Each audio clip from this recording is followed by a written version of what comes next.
नमस्कार, मोहक रेसिपीजमध्ये सर्वांचं स्वागत। आज आपण वाळवणाच्या पदार्थामधील उपवासाचा एक पदार्थ करणार आहोत। तर आज आपण खमंग व खुसखुशीत असे साबुदाणा बटाट्याचे पापड करणार आहोत। हे पापड करण्यासाठी थोडीशी जास्त मेहनत घ्यावी लागते, परंतु हे पापड खायला खूप चविष्ट लागतात। इथे एक छोटी वाटी भरून साबुदाणा घेतलेला आहे।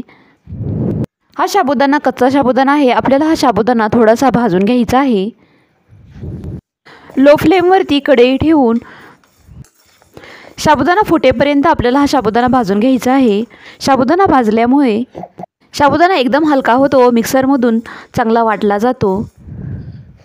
5 मिनिटांनंतर इथे साबुदाणा आता फुटू लागलेला आहे। साबुदाणा चांगला फुटल्यानंतर गॅस बंद करून साबुदाणा पूर्णपणे थंड झाल्यानंतर मिक्सरमधून वाटून घ्यायचा आहे। तर इथे हा साबुदाणा वाटून घेतलेला आहे। आता एका चाळणीमधून हा साबुदाणा चाळून घेऊया। ही साबुदाण्याची पावडर खरे तर एखाद्या रवा चाळायच्या चाळणीमधून चाळून घ्यावी लागते, परंतु माझ्याकडे ती चाळण नसल्यामुळे ह्या साध्या चाळणीने मी चाळून घेतलेली आहे। इथे जवळपास अर्धा किलो बटाटे उकडून त्याची साल काढून घेतलेली आहेत। हे बटाटे एका पुरण वाटायच्या चाळणीने असे बारीक वाटून घ्यायचे आहेत।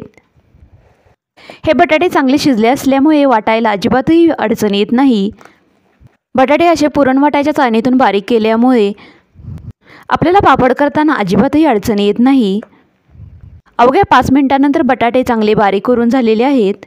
आता यामध्ये चवीपुरतं मीठ व 2 लाल सुक्या मिरच्या बारीक वाटून घेतलेल्या आहेत त्या घालून घेऊया।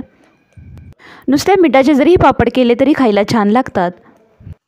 आता या बटाट्यामध्ये बसेल इतपत हे साबुदाण्याचे पीठ घालून घेऊया व एक कणकेचा गोळा मळून घ्यायचा आहे।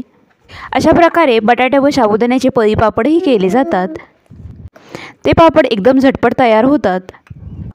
त्या पापडांची रेसिपी आपल्या चॅनलवरती अपलोड केलेली आहे।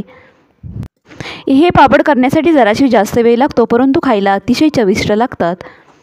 तर अशा प्रकारे इथे सर्वच पिठाचा आपण वापर केलेला आहे।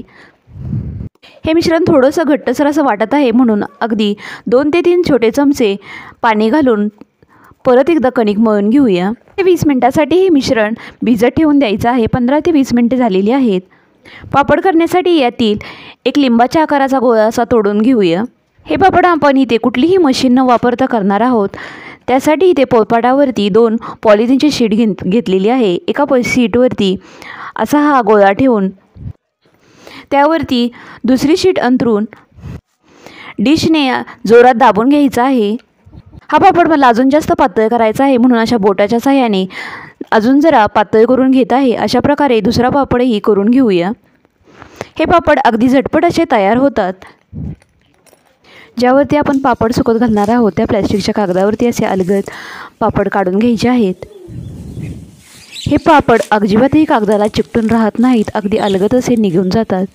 बाहेर उन्हामध्ये प्लॅस्टिकच्या कागदावरती हे पापड सुकत घातलेले आहेत। 5 ते 6 तासानंतर पापड उलटून घ्यायचे आहेत व दुसऱ्या बाजूने सुकत घालायचे आहेत। सुकण्यासाठी जास्तीत जास्त 2 दिवस लागतात। 2 दिवसानंतर पापड चांगले सुकलेले आहेत व तुम्ही इथे पाहू शकता एकदम पांढरे शुभ्र असे पापड तयार झालेले आहेत। आता यातील काही पापड तळून पाहूयात। कढईमधील तेल हलकंसं गरम झाल्यानंतर एक पापड तळून पाहूया।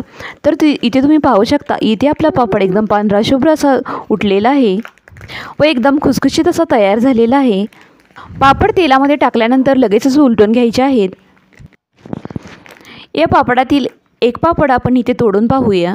तुम्ही इथे पाहू शकता एकदम खुसखुशीत असे पापड तयार झालेले आहेत। तर या उन्हाळ्यामध्ये तुम्ही सुद्धा अशा प्रकारचे साबुदाणा बटाटा पापड नक्की करून बघा। अशाच नवनवीन रेसिपीज पाहण्यासाठी आपल्या चॅनेलला लाईक करा, शेअर करा आणि अजूनही आपल्या चॅनेलला सबस्क्राईब केलेलं नसेल तर सबस्क्राईब करायला विसरू नका। व्हिडिओ पाहिल्याबद्दल धन्यवाद। पुन्हा भेटूयात अशाच एका नवीन रेसिपीसह। तोपर्यंत घरी बनवलेले पदार्थ खा आणि स्वस्थ राहा। धन्यवाद।